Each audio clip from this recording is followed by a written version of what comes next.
Good evening, everyone, and welcome to another edition of Awake in the World. We are live on this 10th day of June in the year 2021, 6:30 p.m. Pacific Standard Time. Certain future uncertain. Live with the Cryptic Tiger. you know, I, when I do that poetry, like Kelly, it drives her nuts because I'll just sit down and I'll skitter around on the keyboard for about a minute and then I'll go, oh, I just did a nice piece of poetry and post it. And she's like, how do you do that? And the really disturbing thing about my poetry is that I don't do it. And that's why it only occurs when it's there. Like it just sort of pours out or there's no tap running. It's either pouring or it's a famine and drought. And we're going to talk about things tonight, about those sort of things tonight as well. Um, I guess I should back up a second first and say, Louisa, hi, I see you because you're the first couple comments and then they're gone. Like, okay, Kelly just commented and they're gone. So that's how fast it disappears. But at least I get to see somebody. So hi, Louisa. I like your icon. Looks like a peace icon with some rainbow action happening there. And it's funny how we deal with icons, and we'll talk about that another day in symbols. So, first of all, as always, let me express my love for you.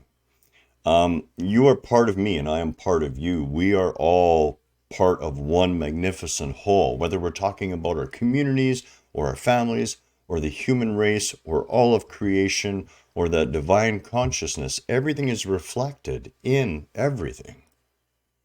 At a quantum science level, we already know this, that things don't act as particles until we really ask them to. And all the rest of the time, they're waves. The particles are the illusion. And those waves are, we can't even tell where one wave stops and another wave begins. Why? Because it's all part of one glorious ocean. And you're part of that too. And that's why I've been struggling, to be honest with you, with tonight's talk because, I spend a lot of time in meditation outside in our own backyard. I really do, a lot of time. And I connect. We were out again today on the lake for a good 5 hours, actually, it worked out to be. And you can probably tell by my slightly growing visage. And in those experiences, in those moments of quietude, a lot of times I notice that for my own far-seeing vision, past, present, and future will suddenly just meld into one again. And this happens to me right here in the physical realm. And when it first happened, it was a little disturbing because you lose all sense of time and you have to really ground yourself enough to kind of say, okay, I'm right here. I've got my paddle in my hands, and I'm paddling on the boat, whatever the case may be. But in those moments, you see this vista of what's coming. And we really need to talk about this because I've struggled on one hand. I've sat there and argued with myself that, to put this out is not maybe the right thing to do. I've taken that side of the argument. I've also taken the other side of the argument with myself and said, well, forearmed is forewarned. It's like storing away a little bit of grain. We're just in case sort of deal. And, I talked about at the beginning of the year how this was going to be an incredibly hot, dry, fire-filled year and that, geologic upheaval across the globe would be significant, and to date we're seeing a lot of that going on. If you've been keeping track, um, people say, well, we could consider it normal. It's like, sure, we can, but it's the confluence of events that's happening. And ultimately, we're doing this video. So obviously, I came to the conclusion that it was more important than to do the video than to not do the video. And I guess the place to begin with this is, and the reason why I get a little bit passionate about this, a little bit honestly frustrated with the human race as a whole, and there's a few others just like me who've had this experience. You see, we remember being here before, in this exact damn place that humanity is now. This isn't something new. As a matter of fact, this is played out across creation again and again and again. And, as far as humanity goes, it's beginning to get a little frustrating to see that we are so caught up in our own arrogant concept that we are intelligent creatures at all. And this is where we need to have a little serious talk. And just to be crystal clear, this is one of those times when, you really, really need to be able to have that higher view, that higher understanding. And at the same time, you have the interface of your egoic self, which has been thankfully put in the doghouse, right? It's under control. It's on a leash. It does as it's told. But there's still moments when the dog tries to misbehave, and that's when you need that higher viewpoint to remind you that ultimately it is a play. Ultimately, it is illusion. But let's not mistake, let's not mistake something here. It's very important. It is a play. It is an illusion. But it's a pretty damn important one. And I mean that. This experience is a gift in your evolution and growth as part of the so much more that you are. So much more, quite frankly, that I've given up on trying to accurately describe because it can't be. You're just going to have to accept on faith at some time or another that you are far more than you imagine, and that there is a far grander future in store for us just around the corner. But at the same time, I don't like to see anyone needlessly suffer. And believe it or not, that's part of our experience here. It's part of the process of remembering that if one of us is suffering, we too are being made to suffer. Maybe we're not catching it. Maybe it's not conscious. But it's there because every one of those waves that we represent is crisscrossing each other, touching each other, intermingled with each other. For God's sakes, the air that I inhale and exhale out of my lungs today will be inhaled again by someone a continent away next week. The very atoms of my body are exchanging themselves with the environment around me right now and with other people. There is no separation. And I guess that's the purpose of this video tonight, because I'm just a little perturbed with what appears to be a train wreck of humanity just blissfully heading for that cliff. And I got to make this perfectly clear. Everything is perfect. We're being offered the perfect opportunity to wake the hell up. to actually get it this time, to not be counting on governments and institutions and those in power and control to make this world right, but to choose as a collective to say one simple precept that we all have to hold. That's it. We're all equal in the Creator's eyes. We're all equal in the eyes of the planet. We're all equal in the eyes of each other.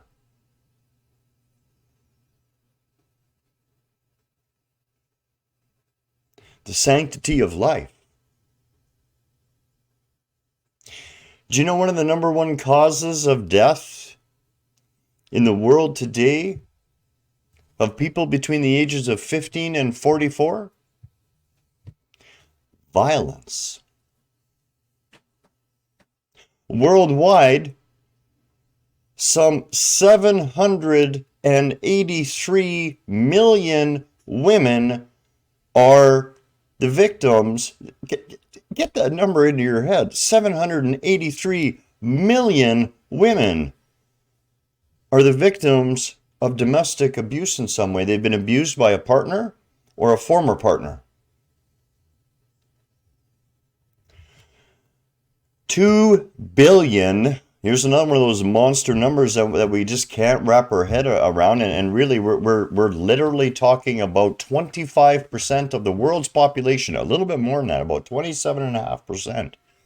2 billion people are experiencing moderate to severe food insecurity. They're not getting enough nutrition. The amount of arable, farmable land on this planet represents the most minuscule fraction, and it is disappearing faster and faster and faster. The world's fresh water supply is dropping. Our crazed response to that is to start taking seawater and turning that into fresh water, which is an environmental disaster. It produces a brine that you simply can't get rid of. An ultra salty, thick goo that can only be held. Now, I'm not saying this to try and make anyone afraid. I'm really not. I don't have any children of my own. I don't have any grandchildren of my own. I truly believe everything is perfect. I know that I've already had the death experience. To be honest, it's just going to be another day in Garen's life when it happens. But every time I look at a little child, I want them to have a world to grow up in.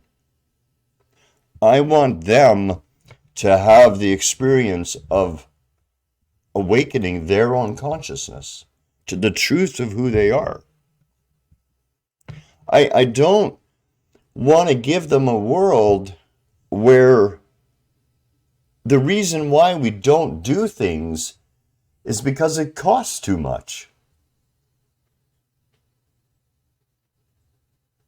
You know, if you're local to where we live here and you've been watching the local community group, there are people who are counting down the days before they are evicted and have no place to go. Our local woods, the crown land, the forest, is slowly being filled by people basically in hiding, trying to survive because there's no place to live. No place they can afford to be.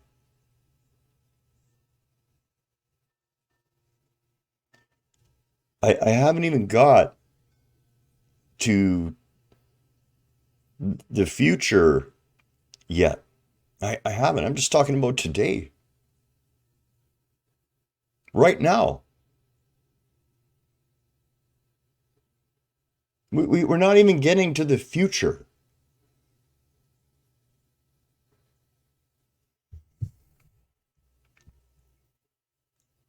You know, it's evident to me every time we go out in nature where there happens to be other people around. I go there with an open mind and I say to myself, No judgment.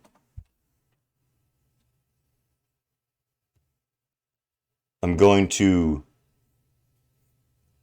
hold in my deepest being that the next people I see out in that environment are going to have respect for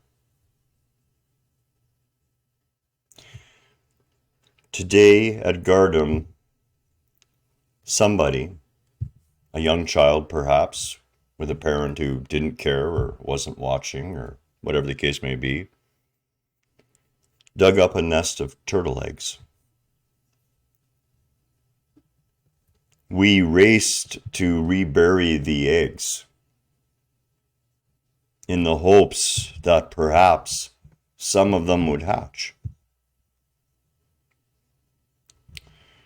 We watched people bring their destructive dogs with them and let them off the leash and attack the animals and crap all over the place and bring large apex predators into the area due to that. And, I guess what happens is you get to a point where creation says to you, look, I'm going to show you where this is going. And as I said in that post I did, the future is more like a fluid. It's always fluid. There's nothing set in stone. Although, when we look at the future, we can see that parts of it are highly viscous. They're prone to change fast. The flow is quick. You never know what's going to happen there. That's a high uncertainty sort of area of our future. And then there's the thicker syrupy aspects of our future that are not set in stone, but damn impossible to change. In other words, they need a big influx of X factor. There has to be some massive energetic sweep in one form or another that causes that really syrupy future of ours to be able to move again and shift and change.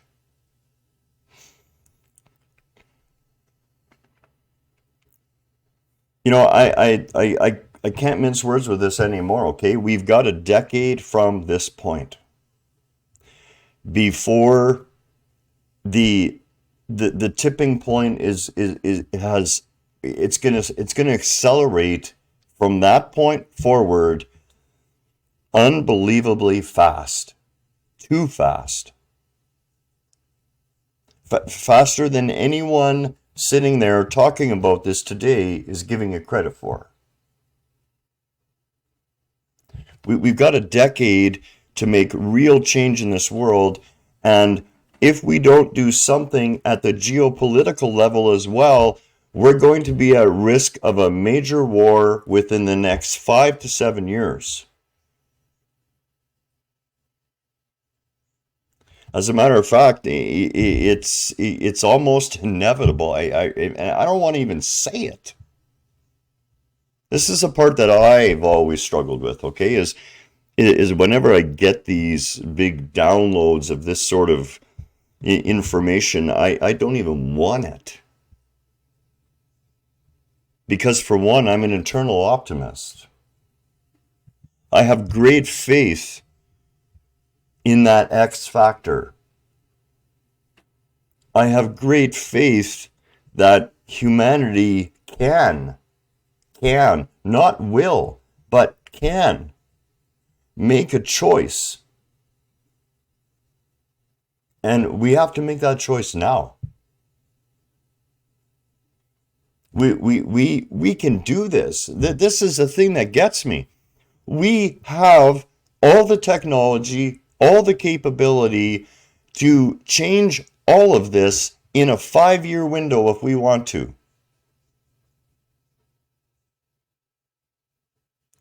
But we're not going to.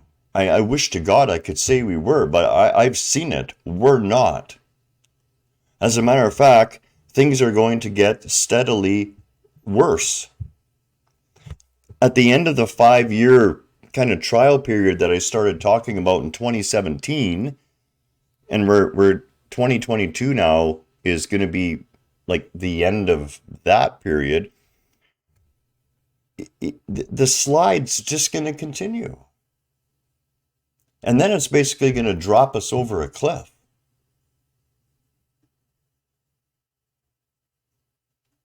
If you have children, if you have grandchildren, please, God, listen. It's time to start. I've really thought about this. What can we do? Well, the first thing to do is, you have to be that light. You have to raise awareness. You have to talk to people. You have to reach out to others and make them aware of where we are. You have to write letters to your politicians. You have to become part of the groups that are supporting that which we need to see in the world. This is not about fighting up against.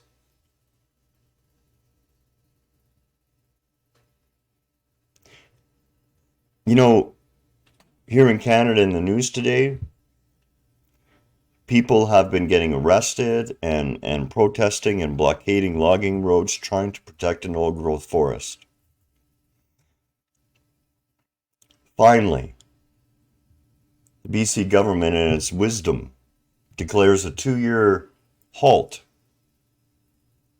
to the old growth logging. Notice it's a 2-year halt. It's not an end to it. Not that smart. It's just a 2-year halt. And then it's going to carry on again. And it's only on a tiny little block of the old growth forest. The other parts of it, up in the air. They can come in and take it as they will, apparently.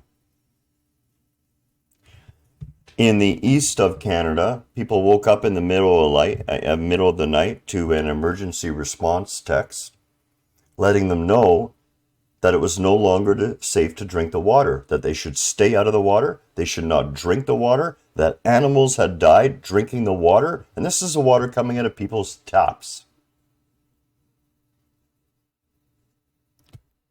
And individuals were also hospitalized. They believe it's cyanobacteria in the water supply. Why? Climate change. The fertilizers, Kelly and I were talking about it when we traveled out to the lake today. She was saying to me, I look at that corn and it's growing so fast. And I said, problem with corn is you don't want to grow any crop all the time. And corn is one of those ones you really don't want to grow all the time. And she said, yeah, so why don't you just rotate the crops? And I said to her, you got to remember the god of money sits at the top of the totem pole.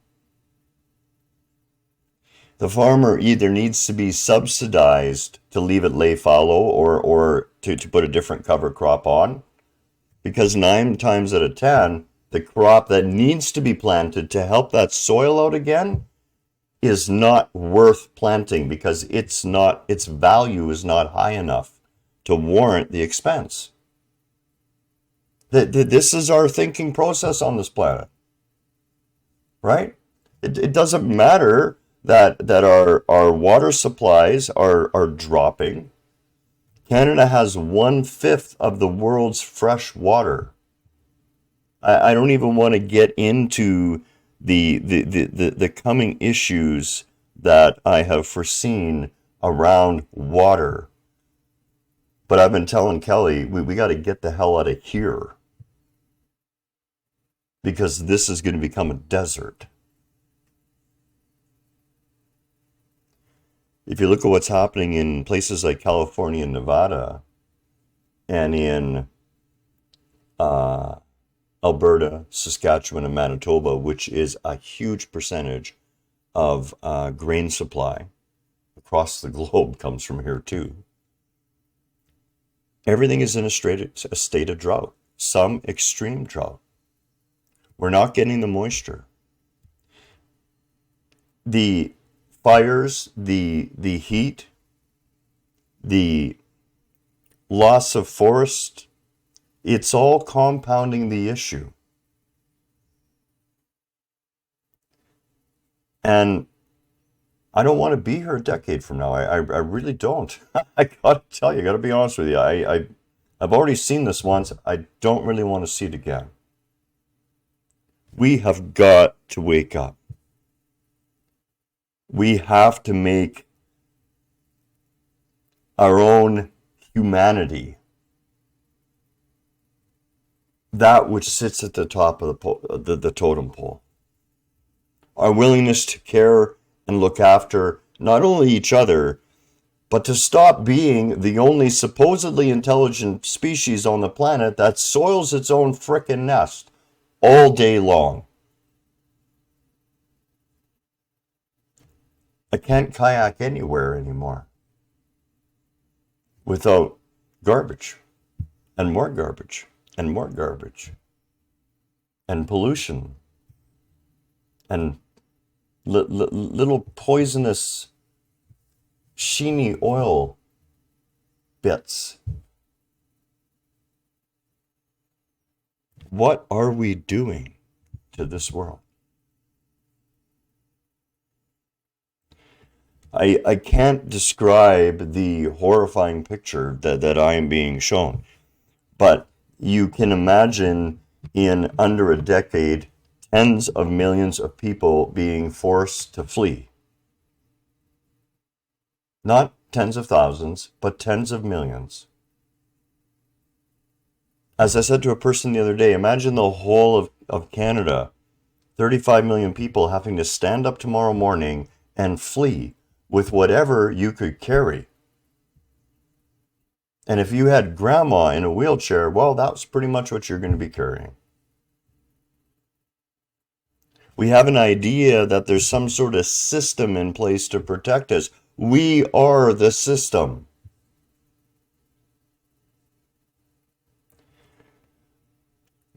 We need to stop utilizing the land we have for cattle. That's a must. We have to stop the deforestation and start the replanting right now. I have seen a future where babies are being born dumb. And I don't mean to be rude, but I'm talking about they're being born with more genetic defects, a lower possibility of intelligence, because they're not getting healthy, clean air anymore. And they're being raised in pollution. They're being raised in a chemical soup.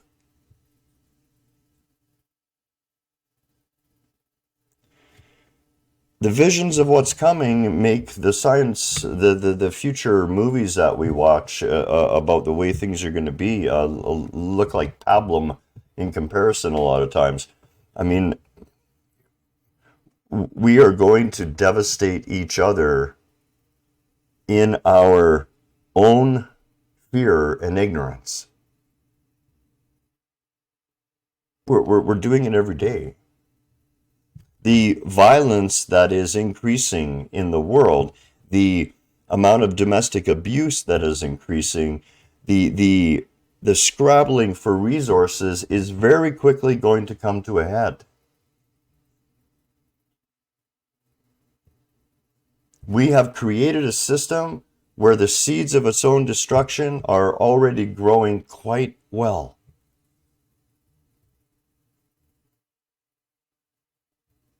And again, I don't mean to make anyone sad. I don't mean to make anyone upset.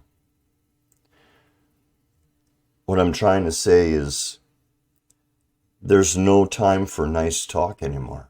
There's no time to debate anymore. There's no time to sit on our asses anymore. We have to become active. We have to speak out. We have to, or we don't.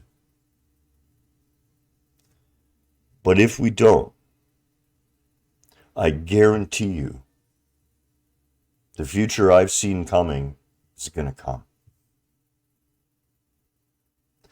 And it's a pretty even bet right now that the vast majority of the human race isn't going to see much of a future, if at all. Now, believe it or not, if that must be, if we choose that, and not choosing is still choosing, consciously or unconsciously, we're choosing it. In every action, in every activity, we have to examine every single one of them and ask ourselves, what are we truly choosing here? Don't do it because Garen says so. Don't do it because you can do your own damn research and find out for yourself. Do it because if there's a chance that there's no good, healthy future for anyone's children, then we got to stop right now before it's too late. And it's too late. I'm just gonna say it. It's too late. Get used to it. Get over it. Do what you can. Keep your chin up. Be aware and pray for that X factor to wake enough people up to pull us out of what's coming. That's it. That's all tonight. Not the best video, I'm sure. A necessary one, though. Again, it's not about us. I've had an amazing life. I remember thousands of them anyways. That's why I know we've been here before. I've experienced it before. Same damn stuff is going on now that was going on then. And we don't have to do it. But for the children, I think it's worth it for them. Namaste.